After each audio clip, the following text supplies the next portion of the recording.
Өйдөгө, ылдыйга, аркыга, беркиге бүгүн кол коюп алып, кайра колубузду артка тартып алып, бирөө менен барып жеңичинен сүйлөшүп алып, өзүбүздүн ишибизди бүтүрүп алып, өкмөткө барып дагы башка иштерди бүтүрүп алып жүрө берсек, мамлекеттин кызыкчылыгы, улуттун, кыргыздын кызыкчылыгын ким карайт?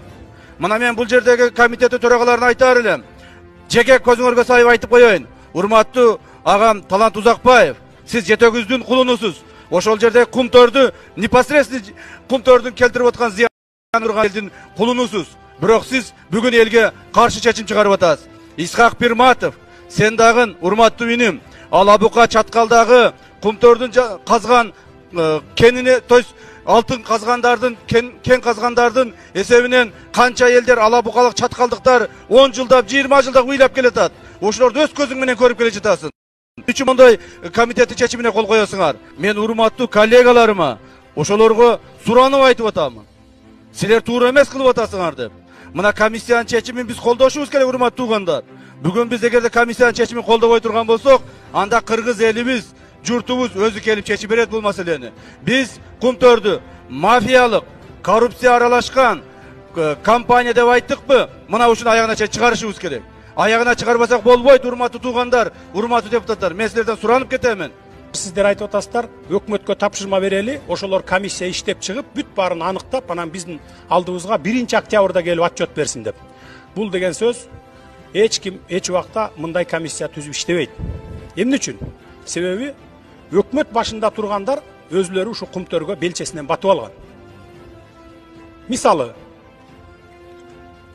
2009 жылдын 15 декабрында Данияр Үсөнов Кумтөр Голд компания менен Кумтөр Оперейтинг компаниянын 1 миллиард 359 миллион сом налогун списать этип атат. Төлөбөй эле койгула силер деп атат. А ошого документ даярдагандар бүгүнкү күндө өкмөт башында отурат.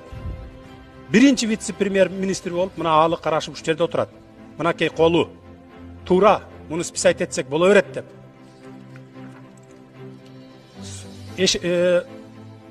Налоговыйдын убактылуу баягы временно исполняющий обязанности председателя налоговой службы Эшенкулов берип атат.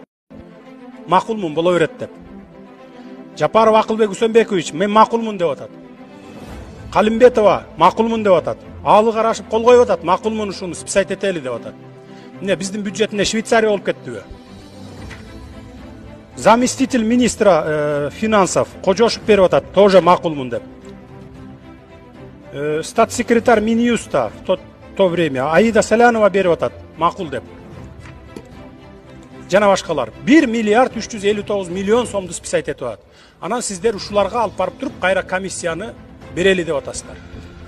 Ушулар иликтеп чыксын деп.